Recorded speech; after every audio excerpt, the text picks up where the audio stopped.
बच्चों, let's read the question. The question says for the reaction H2 gas plus Br2 gas giving 2 HBr gas, the rate of reaction is K, concentration of H2, then concentration of Br2 to the power half. The false statement about this reaction are: option A, the order of the reaction is 1.5, option B, the unit of rate constant is second inverse, option C, the molecularity of reaction is 3/2, and option D, the unit of rate is mole liter inverse second inverse.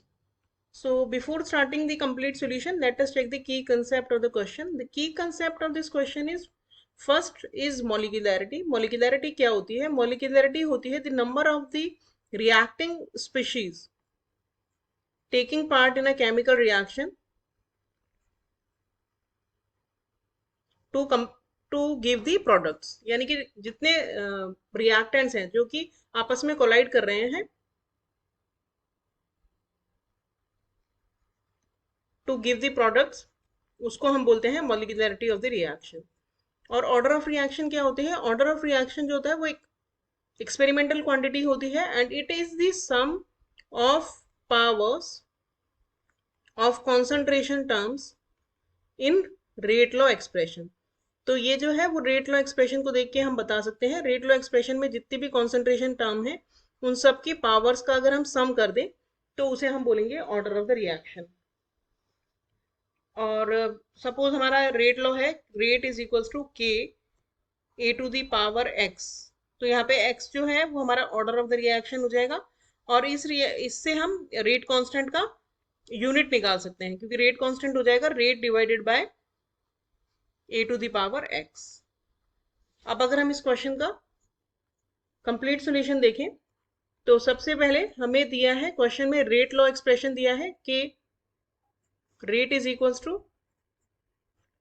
के H2 and Br2 to the power half. तो order क्या होता है? Sum of the powers in rate law expression of concentration term. तो H2 की power 1 है और Br2 की पावर 1/2 है तो ऑर्डर जो हो गया वो हो गया 1.5.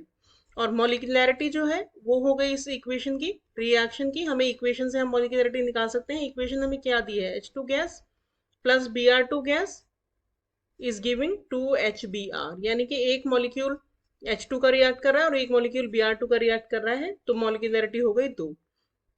अब आती है बात रेट कांस्टेंट की यूनिट की. तो रेट कांस्टेंट K जो होता है वो होता है rate divided by the concentration terms in the rate law. तो कॉन्सेंट्रेशन टर्म्स रेट लॉ में ये दी है हमें तो यहां से हम K निकाल सकते हैं. K ये हो जाएगा. रेट हमारा क्या होता है? रेट होता है change in concentration of the reactant. Suppose H2 हमारा रिएक्टेंट है तो H2 की कॉन्सेंट्रेशन डिवाइडेड बाय टाइम. तो कॉन्सेंट्रेशन की यूनिट क्या होती है? मोल पर लीटर. और टाइम की अगर हमने सेकेंड में टाइम लिया है तो सेकेंड हो जाएगी. तो हमेशा रेट की जो यूनिट होती है वो होती है मोल पर लीटर पर सेकेंड. जो रेट की यूनिट होती है वो ऑर्डर पे डिपेंड नहीं करती है, ये हमेशा सेम ही रहेगी. तो रेट की हो गई हमारी mole litre inverse second inverse. और कॉन्सेंट्रेशन ऑफ H2 उसके लिए हो गई मोल पर लीटर और कॉन्सेंट्रेशन ऑफ Br2 के लिए भी मोल पर लीटर हो गई और उसका हाफ हो जाएगा. तो यहां से ओवरऑल अगर हम निकालें तो मोल इंटू मोल -3/2 और लीटर आ जाएगा. लीटर -1 पहले से था और नीचे से -3/2 का +3/2 हो जाएगा और सेकेंड इनवर्स ऑलरेडी है. तो ओवरऑल ये हो जाएगी मोल -1/2 लीटर +1/2 सेकेंड इनवर्स. ये हो जाएगी रेट कांस्टेंट का यूनिट. तो अब अगर हम देखें तो क्या क्या हमारा सही है? Order of the reaction is 1.5, ये स्टेटमेंट करेक्ट है. The unit of the rate constant is second inverse, ये स्टेटमेंट गलत है. The molecularity of the reaction is 3/2, ये भी स्टेटमेंट गलत है.